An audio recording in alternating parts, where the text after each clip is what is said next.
যুক্তরাষ্ট্রের মাটিতে কোপা আমেরিকার পর্দা উঠছে আগামী ২১ জুন। তার আগে শেষ সময়ের প্রস্তুতি সারছে ডিফেন্ডিং চ্যাম্পিয়ন আর্জেন্টিনা।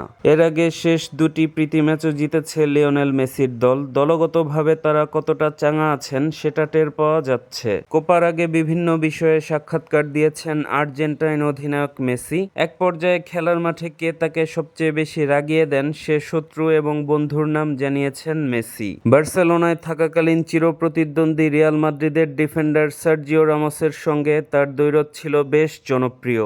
এরপর যদিও দুজন পিএসজিতে গিয়ে খেলেছেন কাঁধে কাঁধ মিলিয়ে, পরবর্তীতে দুজনেই আবার প্যারিসের ক্লাব ছেড়ে বানিয়েছেন ভিন্ন ভিন্ন ঠিকানা। ইউটিউব চ্যানেল আরবিটারকে সম্প্রতি এক সাক্ষাৎকার দিয়েছেন মেসি। সেখানে কোন প্রতিপক্ষ ফুটবলার তাকে মাঠে সবচেয়ে বেশি রাগান্বিত করতেন তা নিয়ে বলেন, সার্জিও রামোসের সঙ্গে আমাদের অনেক বেশি সংঘর্ষ হয়েছে, অনেক ম্যাচেই তর্কাতর্কি হয়েছে তার সঙ্গে। সেই এমন খেলোয়াড় যে মাঠে আমাকে সবচেয়ে বেশি রাগান্বিত করেছে। তারপর আমরা সতীর্থ হয়েছিলাম, তবে আমাদের ক্লাসিকোতে হওয়া উত্তেজনাপূর্ণ ম্যাচে দ্বৈরথের কথাই বেশি মনে পড়ে। একই সময়ে মেসির কাছে জানতে চাওয়া হয় মেসির সবচেয়ে কাছের বন্ধু কে। যার সঙ্গে মেসি লম্বা সময় ধরে বেড়ে ওঠেন তিনি হলেন সার্জিও আগুয়েরো। দীর্ঘ সময় দুজন একসঙ্গে জাতীয় দলেও খেলেছেন।